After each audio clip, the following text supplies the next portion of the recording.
I've always believed that life doesn't change all at once. It's little shifts, quiet things that no one notices until they've piled up so high you can't breathe anymore.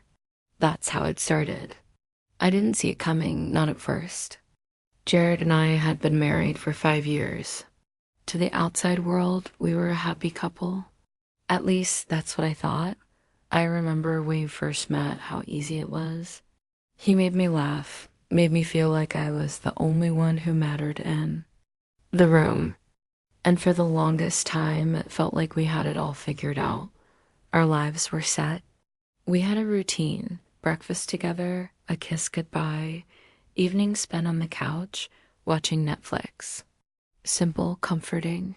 But recently, things had been off. It started with the late nights.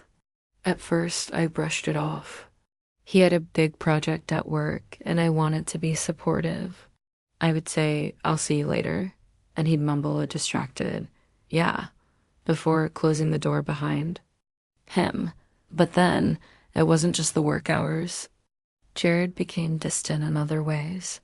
His responses were short, his smile absent, and the nights, those were the worst. He'd come home late, but instead of being the Jared I knew, warm and affectionate, he'd just pass me by. Like I was some background noise. I tried talking to him about it. I would ask, "Are you okay?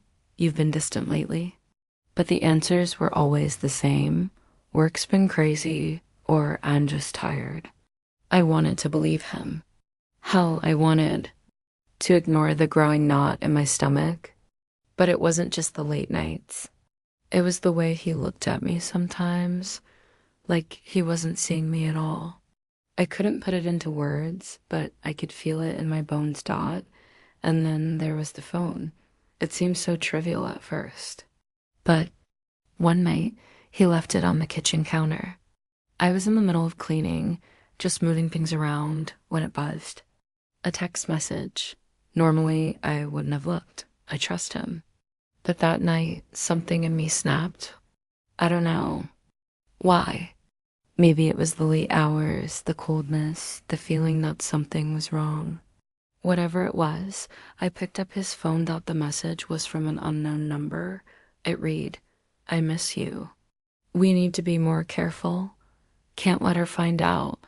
My heart stopped. For a moment, I didn't even breathe. I read it again, trying to make sense of the words. I didn't want to jump to conclusions, but what else could this mean? My hands were shaking as I set the phone back down, but I couldn't move. I just stood there, staring at the screen, my mind racing. Who is this? Who is he talking to? And why did they feel like they had to hide it from me? I told myself it was nothing.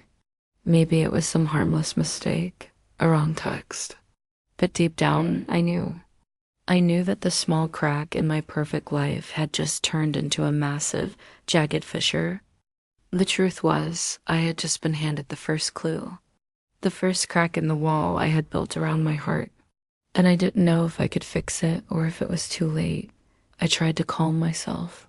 I put the phone down and stepped back, but my mind wouldn't stop spinning. I walked out of the kitchen, trying to act like nothing had happened, trying to ignore the voice in my head screaming at me that something was terribly wrong. I looked up at Jared, who had just come out of the bathroom, and forced a smile. "Everything okay?" I asked. "Yeah, fine," he replied, his voice distant. "Just tired." But we both knew it wasn't fine. Not anymore. I couldn't stop thinking about the text. It haunted me. Every time I closed my eyes, I saw it, the words on the screen, like a brand burned into my mind. "I miss you. We need to be more careful. Can't let her find out."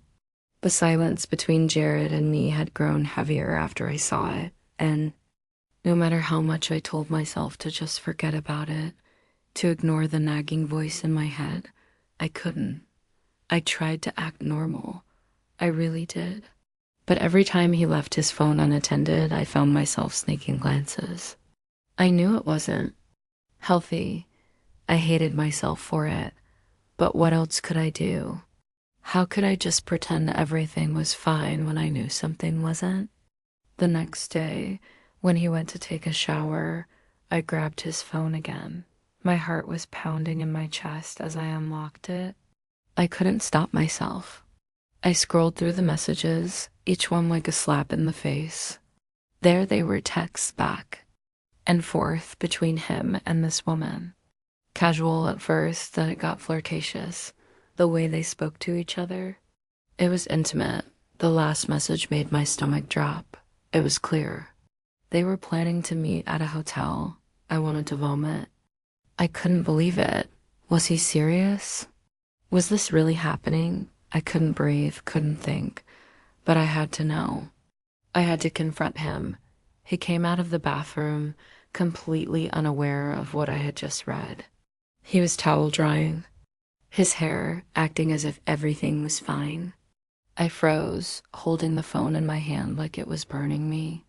"Jared," I said, my voice shaky, even though I didn't want it to be. "Who is this?" He turned to me, eyes wide, his expression faltering.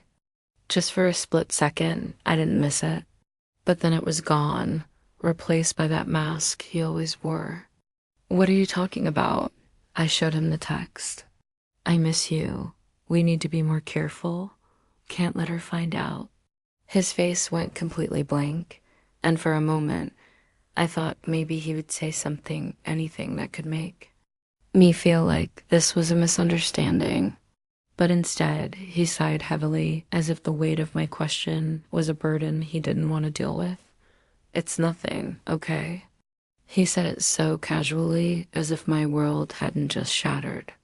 "It's just a colleague. I told you, work is stressful." "You're overthinking this, baby." I could feel my chest tighten. "Overthinking? This isn't nothing, Jared. She says she's missing you. That's not normal. Who is she?" My voice cracked. I couldn't stop it. He ran his hand through his hair, looking frustrated. "I don't know why you're making this into something.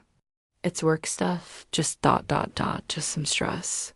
"I told you I don't need this right now." I wanted to scream. How was he so calm? How could he act like nothing had changed? I wasn't crazy. I wasn't imagining this. I saw the texts. I read them.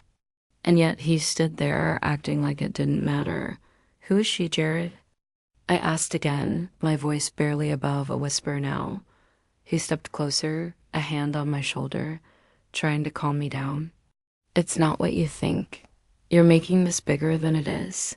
His touch felt foreign to me now, cold, like he was a stranger. "Please just trust me. I'm not doing anything wrong." I pulled away, feeling the heat rise in my face. "Trust you? Trust you? How can I, Jared, when you're texting some woman behind my back, when you're planning to meet her in a hotel? Do you think I'm stupid?" His eyes narrowed, his jaw tightening. "Stop. You're making a scene for no reason." A scene? Was I the one making a scene?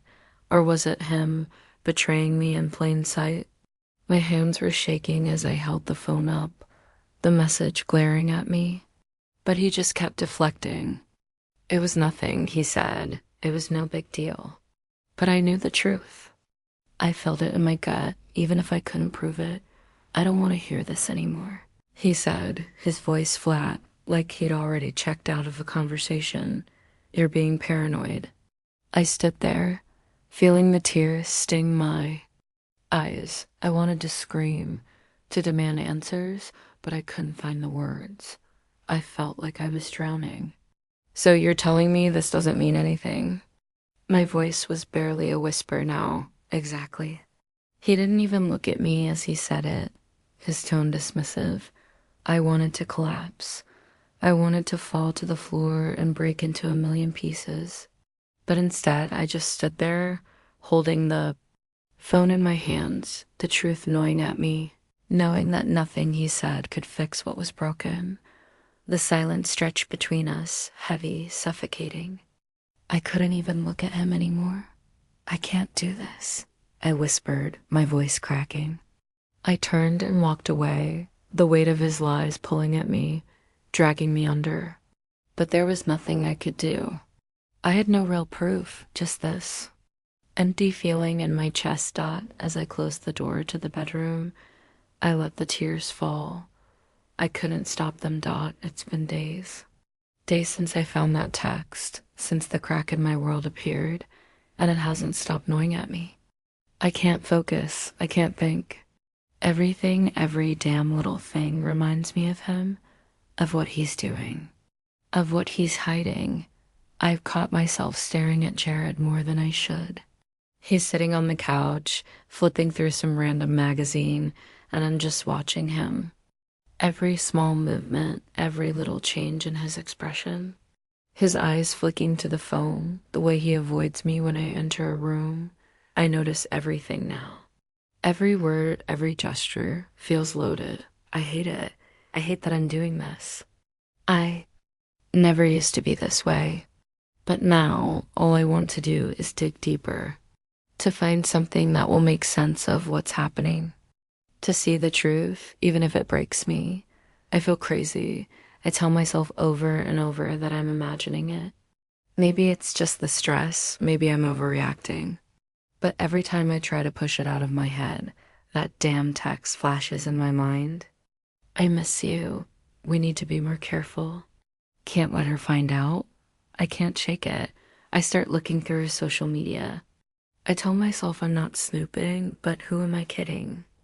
I scroll through his messages looking for any sign, anything that will prove I'm not crazy. But every time I check, it's the same. Nothing. Nothing that confirms my suspicions, but nothing that comforts me either. I just keep scrolling, hoping for something, anything that will put my mind at ease. But I only find myself more desperate, more consumed. I'm not even sure when it happened, but I've started watching him like a hawk. I know his schedule now, every movement, every word. When he gets home late, I'm waiting. I don't ask questions anymore, I just watch. I look at the way he looks at me or doesn't. I catch myself holding my breath when he talks to me, waiting for some slip up, some sign that confirms what I already know in my gut. But there's nothing. I'm losing myself. Kelsey has started texting me more. She says she's worried, says she knows something's wrong. I want to talk to her. I want to tell her everything. But I can't, not yet. Not until I know for sure. And even then, what could I tell her? That my husband is cheating on me? That everything I thought I knew about us is a lie? I can't do it. I can't admit it. Not yet. She texts again. You sure you're okay? The text feels like it's pushing at me, tugging at my last shred of control. I hesitate, fingers hovering over the screen. I know she's only trying to help, but I don't want her to know. I don't want anyone to know. Yeah, just tired. I type back quickly. I'll be fine. I almost believe it when I say it. Almost. A few hours later, I'm standing in the kitchen, making dinner, when Jared's jacket catches my eye. It's hanging on the back of a chair, his wallet still inside, his keys resting in the pocket. Something pulls at me, something in my gut telling me to check it. I can feel my hands shaking before I even touch it, but I can't stop myself. Grab his jacket, pull the wallet out, and fumble with the zipper. My breath catches in my throat when I see it, just a slip of paper, but it's enough to send my heart into a frantic beat. A hotel receipt. My hands go numb as I pull it out, reading. The name of the hotel, the date. It's from a weekend, the weekend he said he was working. I can't breathe. I can't think. My hands tremble as I slide the receipt back into his wallet, forcing myself to calm down. This can't be real. This can't be happening. But I know it is. The truth is staring at me in black and white, and there's no denying it anymore. I feel my chest tighten. My heart feels like it's being ripped out, piece by piece. It's all I can do to stay standing. How do I even breathe after this? How do I face him now, knowing that he's been lying to me, hiding this from me, all while pretending everything? was fine. I'm losing control, slipping further into a place I don't recognize. I stand there for what feels like an eternity, the weight of the receipt in my hand like an anchor dragging me down. My mind is a blur, spinning with 1,000 thoughts. How long has this been going on? How many times has he done this? And what the hell am I supposed to do now? I can feel the tears starting to rise, but I swallow them down, determined not to let this break me. Not yet. The front door opens, and Jared's voice floats in from the hallway. Hey, I'm home. I don't answer. I can't. I hear him move. Closer, and I know he's going to ask me what's wrong. He always does. But I don't know if I can keep pretending anymore. I don't know if I can keep pretending that everything's okay. I can feel the weight of the hotel receipt in my hand, like a brick, heavy and sharp, pressing into my palm. My heart's pounding, my thoughts racing faster than I can catch them. This is it. I can't keep pretending. I can't keep ignoring what's right in front of me. Jared's in the kitchen, whistling as he makes coffee, totally oblivious. I'm standing in the doorway, watching him. I want to scream. I want to throw this receipt at him, but I can't move. Not yet. I take a deep breath and walk into the kitchen. His back's to me. The sound of the coffee machine fills the silence between us, the only noise in the room. I stand there for a moment, watching him, and then I speak. Jared, my voice comes out low, shaking. He turns around with a smile, but it dies when he sees the look on my face. What's wrong? I don't answer right away. I can feel my pulse in my neck, my hands trembling. I hold up the receipt, watching his face as he sees it. His eyes flicker just for a second, and then he goes perfectly still. What is this? I ask, my voice breaking. His expression goes blank, and I can feel the air between us crack like a snap in the fragile thread that's been holding us together. He clears his throat, stepping toward me, trying to take the receipt from my hand. It's nothing, okay? Just forget about it. Nothing. I can't believe he's saying that. You think I'm that stupid? You've been lying to me, Jared, for months, and now I find this? He runs a hand through his hair, his face, falling, his eyes darting around the room like he's looking for an escape. I never meant for this to happen, okay? No, I interrupt, my voice growing stronger, though it feels like I'm pulling myself together with glue. Don't you dare try to make me feel sorry for you. I'm the one who's been sitting here, waiting for you to come home, wondering where the hell you've been while you've been with her. He doesn't meet my eyes. He looks down at the counter, his hands clenching. You don't understand. Things haven't been easy between us. Things haven't been easy. I laugh bitterly, though there's no humor in it. Is that your excuse? That I didn't give you enough? That I wasn't good enough for you? No, he says, but his voice is weak, lacking conviction. It's just ... we've been distant. You've been distant. I shake my head, my chest tightening, with rage.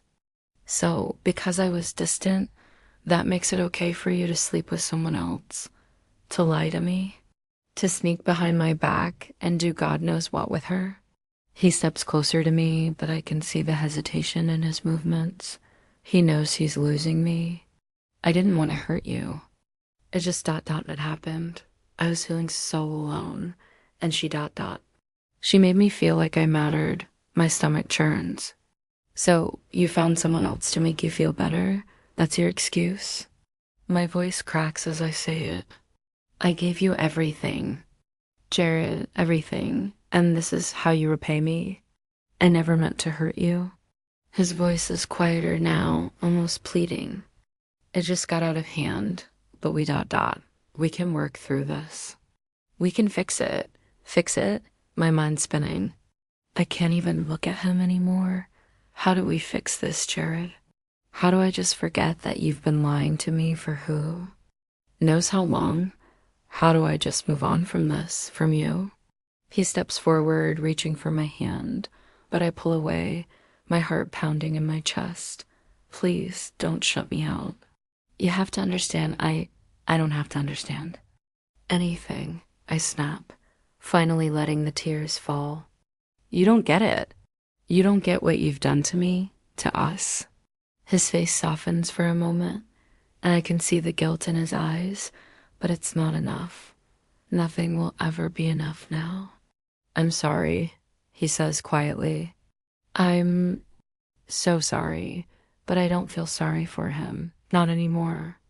I'm angry and heartbroken, and I'm terrified. I don't know who this man is in front of me. I don't know how he became someone who could hurt me like this. You don't get. To apologize, I say through gritted teeth. You don't get to pretend that this is just something we can fix with a sorry. I take a step back, my whole body shaking. I don't know if I can even look at you right now, Jared. I don't know if I can ever forgive you. I turn away from him, unable to stand the sight of him anymore, of the man who promised me forever but betrayed me with lies. I feel hollow, empty, like everything that made me trust him, made me love him, has just been ripped away. The silence between us stretches, thick and suffocating. I can feel the weight of his presence behind me, but I can't bear to turn around. Not now, please, he whispers. Don't leave me. I shake my head, the tears falling harder now. I don't know what I'm supposed to do, Jared. I don't know how to move past this. I don't even know who you are anymore. There's nothing he can say to fix this. Nothing he can do to make it right. The words fall between us like a chasm that neither of us can cross. I walk to the door. I can hear him behind me begging, but I don't stop. I can't stop. I need to get out of here. I need to get away from the man who broke my heart. But as I open the door, I realize something. I'm not sure if I'm walking away from him ... or from everything I thought I knew about myself. I don't know how to do this anymore. It's been weeks, and every single day feels like 1,000. Jared's still with her, still sneaking around, lying to me, pretending like everything's fine. And I'm just ... stuck, trapped in this storm of rage and betrayal, and I can't get out. I don't want to get out. I feel humiliated. Anger bubbles up in my chest every time I see him acting normal, acting like everything's okay. It's not okay. None of this is okay. How dare he treat me like I'm nothing? How dare he make me feel like I'm crazy for doubting him when he's the one lying to my face? I feel like I'm losing my mind. One moment, I'm crying my eyes out. The next, I'm seething with rage, ready to destroy everything. But I can't. I can't just walk away from this, not yet. I'm broken. But I'm also furious. I can't let him get away with this. But how do I make him feel what I felt? How do I make him pay for shattering everything I thought I knew? It's not about revenge, I tell myself. It's about justice. It's about me. Taking back control. I've spent too long letting him have the power. It's time to take it back. I can feel it inside me, that burning need for something, anything, that will make him understand what he's done to me. I pick up the phone and dial Kelsey's number. She answers on the second ring, her voice tentative. Hey, how's it going? She asks. I force a smile, but it doesn't reach my eyes. Not great, to be honest. She's quiet for a beat. I knew it. You need to talk, don't you? I don't answer right away. I just sit there staring at nothing. I'm just so angry, Kelsey. I don't know what to do with all of it. He's still with her. He's still lying to me. I'm falling apart. Sweetie, she says softly, you don't have to do this alone. You know that, right? I want to tell her everything. About how I've been thinking about making him pay, about how sometimes I imagine exposing him, telling everyone what he's done. The idea makes my stomach turn, but it also gives me a sense of power. I'd have control again. But I don't say any of that. Instead, I just whisper, I don't know what I'm supposed to do. I don't know what I'm supposed to feel. You don't have to know right now, she reassures me. But you should talk to someone. You're not crazy for feeling this way. This is betrayal, and it hurts. Let's just take it one step at a time, okay? I don't want to, but I know she's right. I can't keep doing this alone. Oh, I'll go to therapy. I'll try. I just don't know if I can forgive him. I don't even know if I want to. That's okay, she says gently. Just don't do anything you'll regret. Take your time. I hang up with a sigh, feeling a little lighter, but also more confused. Therapy. It's a good idea, I guess. But even then, I can't shake the feeling that nothing will fix this. Nothing will make me whole again. A few days later, I'm sitting in a therapist's office, my legs shaking under the chair. I haven't even said anything yet, and I already feel like I'm about to break down. Dr. Walker's watching me, calm and patient. Take your time, she says softly. You don't have to rush. I don't want to talk about this, but I know I have to. I found out he was cheating, I whisper, barely able to get the words out. And I don't know how to handle. I don't know how to feel. She nods, understanding. It's okay to feel lost. It's normal to feel hurt, angry, betrayed. What he did was a violation of your trust. That's not something you just get over. I take a deep breath. But I don't just want to move on. I don't want to let him get away with it. I want him to feel what I felt. I want him to know what it's like to have everything you thought was real ripped away from you. Dr. Walker's gaze softens. You're angry, and that's valid. But sometimes revenge doesn't give you the closure you think it will. It can make you feel more empty, more consumed by the pain. I nod, but inside I'm screaming. He doesn't deserve closure. I deserve it. I deserve to feel in control again. I don't say anything else.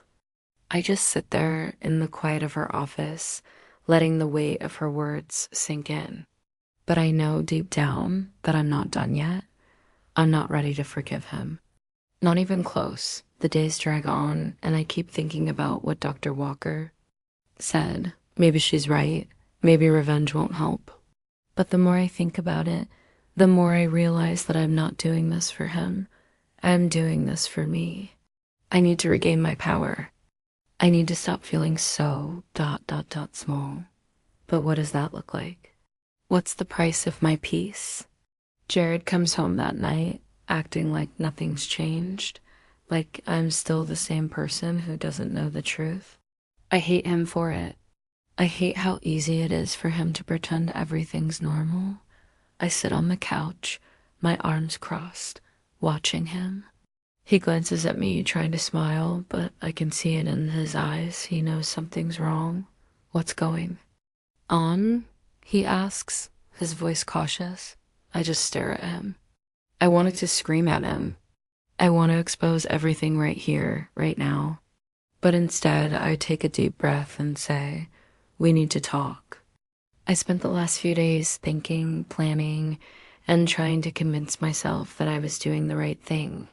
It felt like my mind was on a constant loop, playing the same thoughts over and over again, like I was trapped in some kind of nightmare I couldn't wake up from.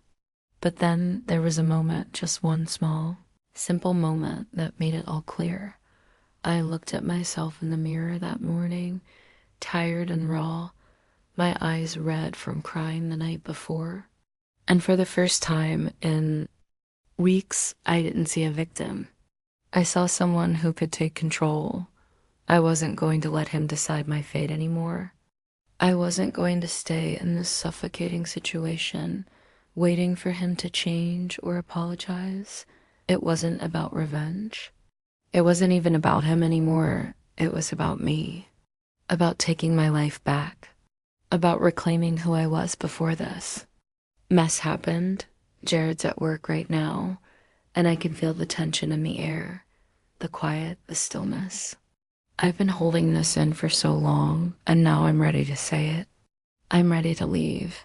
I look around the house we've built together. The pictures on the walls, the furniture that we picked out, the little moments frozen in time. It all feels so distant now. What was once home now feels like a cage, and the only way out is through the door. I pack a bag quietly, making sure not to disturb anything. The last thing I need is for him to catch on too soon. I take my time, but my heart is pounding. My thoughts are clear now. The anger, the hurt, all of it is still there, but I'm not letting it control me anymore. I text Kelsey. I'm leaving. I'll explain later. I take a deep breath and send it. There's no turning back now. Jared walks in the door an hour later, his keys rattling as he drops them onto the kitchen counter. His usual greeting is absent no, hey babe, or how's your day? He's distracted, lost in his own world. But I'm not. Jared, I say, my voice steady but quiet. He turns, surprised to see me standing there with my bag in hand. What's up? You okay? I can feel his gaze on me, but I don't flinch. We need to talk. He narrows his eyes. Sensing something's off. About what? I swallow hard. I'm leaving, Jared. For a second, he just stares at me like he doesn't understand what I'm saying. Then his expression shifts, a flash of panic in his eyes. He steps forward, but I don't move. Wait, what? What do you mean, leaving? I'm leaving, I repeat, louder this time. I'm done. I can't keep living like this. His face goes pale, and for a second, I almost feel bad. But I can't let myself feel that, not now. You're just leaving. Just like that? Just like that, I say, my voice shaking a little now, but I don't care. You've made your choices, Jared, and now I'm making mine. He steps closer, his hands reaching out for me, but I pull back.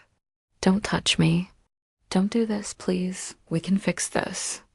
I'll do anything, he says, his voice cracking a little. I know I messed up. I'm sorry. I'll work on it. We'll go to counseling, or I cut him off, holding my hand up. You don't get it. You don't get to fix this. It's too late. I'm done. His face changes then. His lips tighten, and I can see the anger building. You're just going to throw everything away because of one mistake? You can't do this to me, not after everything we've been through. It's not just one mistake, Jared, I say, my voice firm now. You've been lying to me. You've been lying to her for who knows how long. I'm not the one who's throwing everything away. You did that a long time ago. His face softens again, but it's a look of desperation now, not remorse. Please, just listen to me. Don't do this. I love you. I'm sorry. I never meant to hurt you. The words feel empty now. They sound hollow, like they've been rehearsed. I shake my head, holding back the tears. I can't do this anymore. You've hurt me too much. I need to leave. He steps back, his shoulders slumping like he's been defeated. I can't believe this is happening. I thought we were stronger than this. I thought we were too, I whisper, my voice breaking for a second. But then I pull myself together.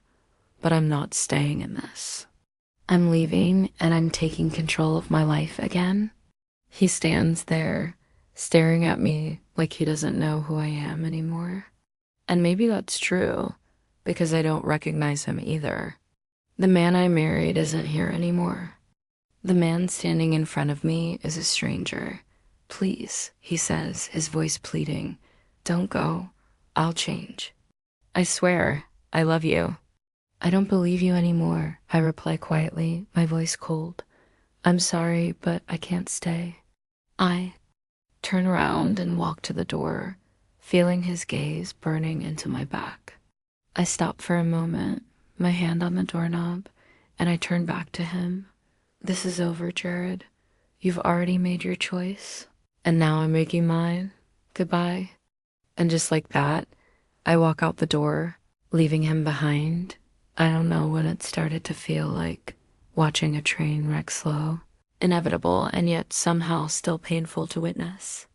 Jared's life, once so smooth and perfect, is falling apart, and I'm just standing here, watching it happen, feeling something I can't quite name.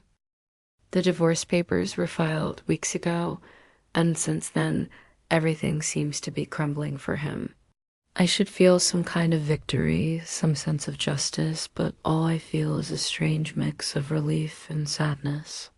Relief because I'm free, and sadness because I can't help but feel sorry for the man who lied to me. The man who shattered everything we built. His affair partner, the woman he'd thrown me aside for, has already started distancing herself. I see it in the subtle ways she's pulling back, the casual texts that used to flood his phone, now replaced with silence. I watch as Jared's eyes dart nervously when his phone buzzes, but when he picks it up, it's always an empty screen. Hey, is everything okay? I asked him a few days ago, trying to pretend I wasn't fully aware of the situation. You've been acting different. He just shrugged, looking tired. Work's been it's been tough.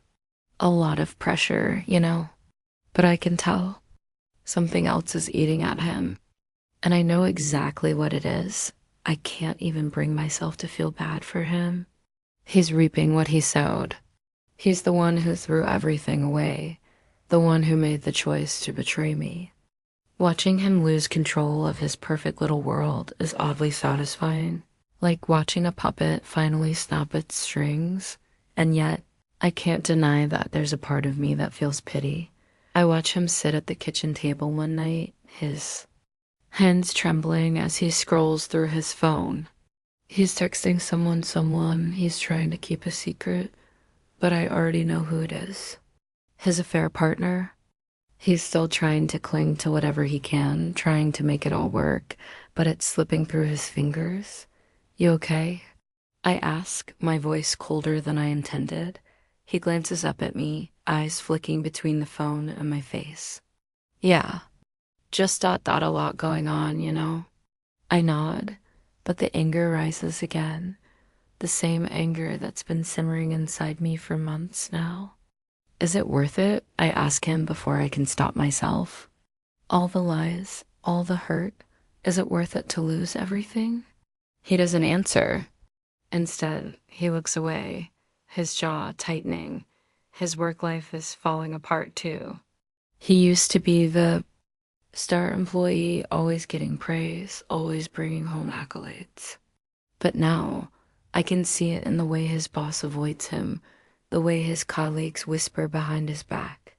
I hear the murmurings at the grocery store from people who once adored him. Did you hear?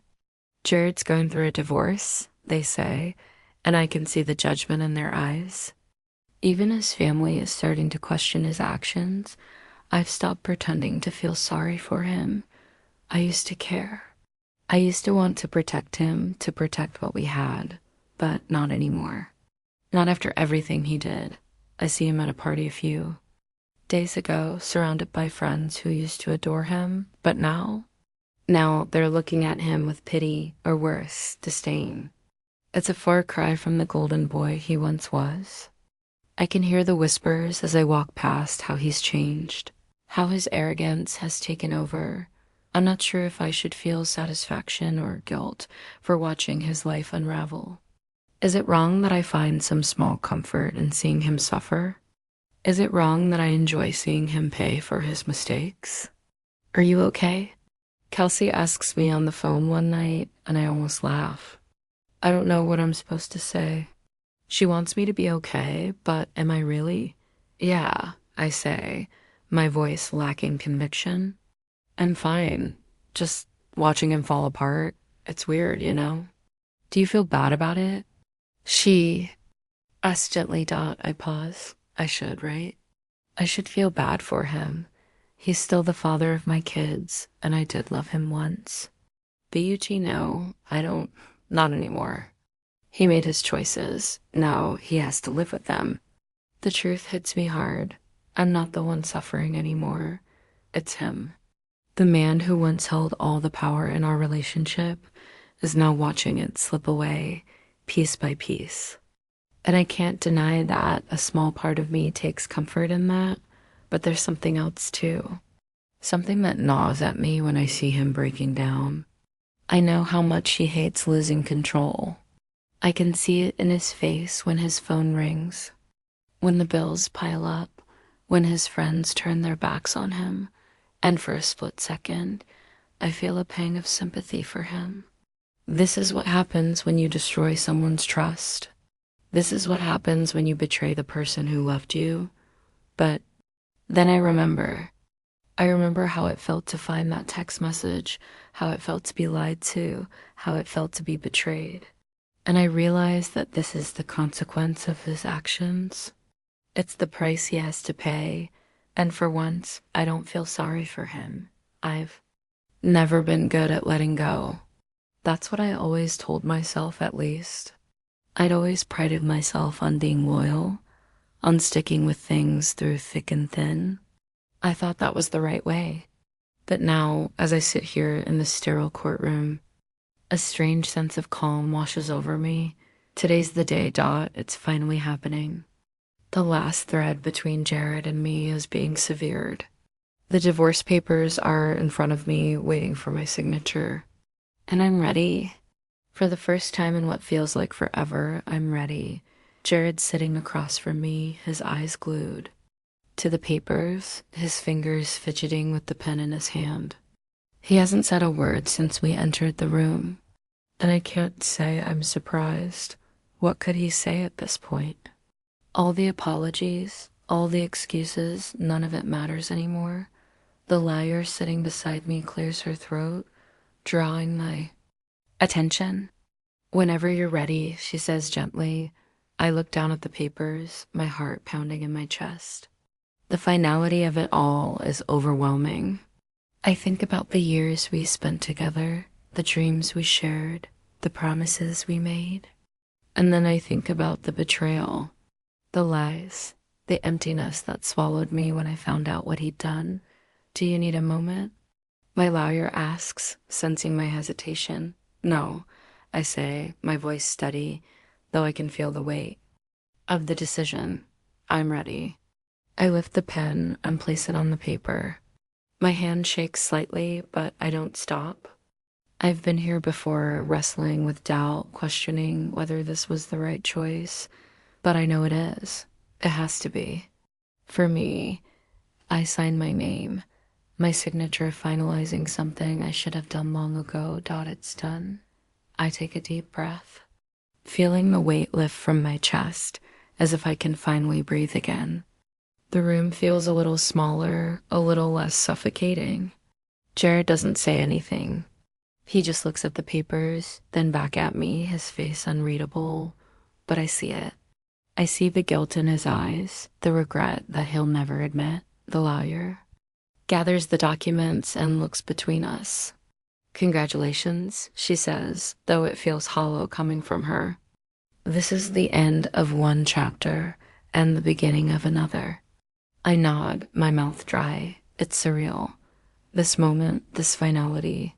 I thought I'd feel something different. Maybe relief. Maybe anger. But what I feel is nothing.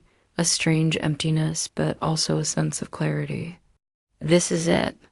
This is my new beginning. Jared stands up, his hands in his pockets, looking like a man who's lost everything. He doesn't even try to speak to me. He just walks toward the door, his shoulders hunched like he's carrying the weight of the world. And as he walks out, I realize something. I don't feel sorry for him. Not anymore. I sit there for a moment, watching the door close behind him. I don't cry. I don't scream. I just sit in the silence, letting it all settle in. This is my life now, and I'm not going to waste it on someone who couldn't appreciate me. The lawyer stands up, handing me the final copy of the documents. You'll be officially divorced in a few weeks. Is there anything else I can assist with? I shake my head, not trusting my voice. I've got everything I need now. I've got myself as I walk out of the courtroom. The air feels different, fresh, For the first time in a long time, I feel like I can finally see clearly. The world doesn't feel as heavy anymore. It feels like I've been holding my breath for years, and now I can finally exhale. I step out into the sunlight, feeling the warmth on my face, the breeze in my hair. I don't have any idea what comes next, but for the first time in a long time, that doesn't scare me. I've learned so much in the last few months. I've learned that I can survive this, I can rebuild, I can move on, and I will. The pain, the betrayal, it's still there, but it doesn't define me. I don't need Jared to feel whole. I don't need him to feel worthy. I've spent so long questioning my own value because of him, but I don't need to do that anymore. I'm not perfect, but I am enough. I don't know what the future holds, but I know this. I'm ready for it. Ready to create a life that's mine, free from the shadows of the past. I'm ready to take back control of my own story. And I won't let anyone, especially not Jared, take that away from me again. I never thought I'd get here. Never thought I'd stand in front of the mirror and see someone strong staring back at me. But here I am, looking at myself with no shame, no regret. For the first time in a long time, I feel like I've finally put all the pieces back together. Can't help but think back to the woman I was a year ago. I was broken, consumed by the lies and the betrayal. Jared's infidelity nearly tore me apart, and for so long, I let it define me. I let it twist me into someone I didn't even recognize. But now I know better. I hear my phone buzz on the counter, and I grab it absent-mindedly. Kelsey's name flashes across the screen, and I answer without a second thought. "Hey, how's it going?" She asks, her voice light, casual.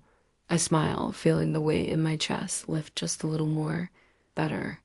"I'm okay, Kelsey. I'm actually okay." There's a pause on the other end of the line before she says, "That's great. I'm proud of you, you know?" I can hear the sincerity in her voice, and it makes me feel warm.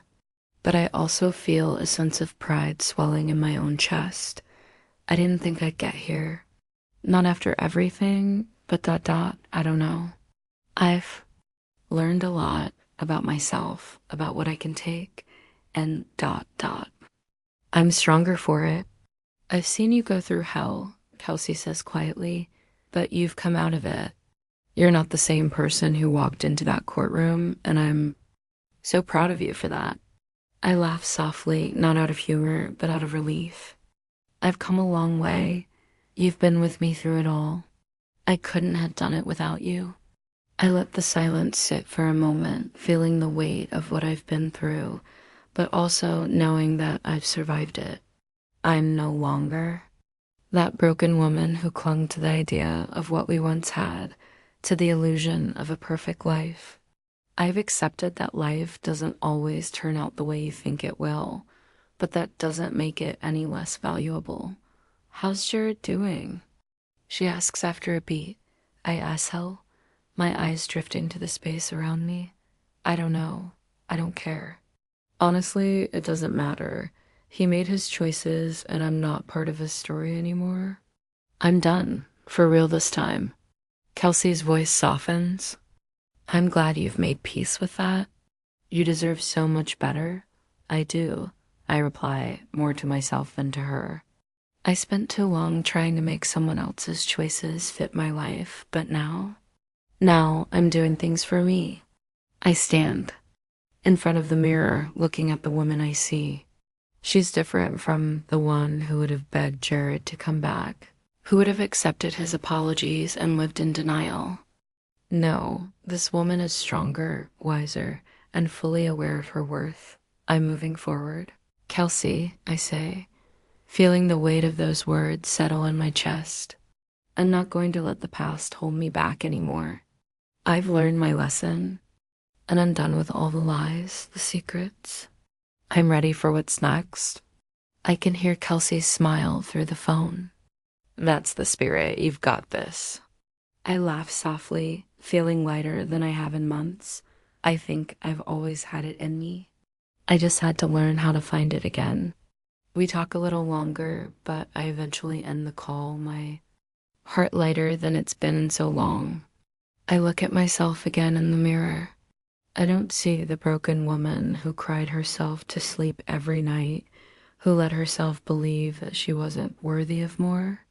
I see someone who's finally learned how to stand on her own 2 feet, someone who can walk away from what no longer serves her and step into a future that's waiting to be written. I know the road ahead won't always be easy. There will be days when the pain resurfaces, when the memories creep in and remind me of the hurt I've buried. But I also know that I've come so far, and I'm not going to let any of that define me anymore. The door to the past is closed, and the door to my future is wide open. I can already feel the fresh air coming through, smell the newness of it all. I'm not running away from my past, I'm just moving forward. I'm letting it go, piece by piece, and embracing the person I've become, the person I was always meant to be, and that person.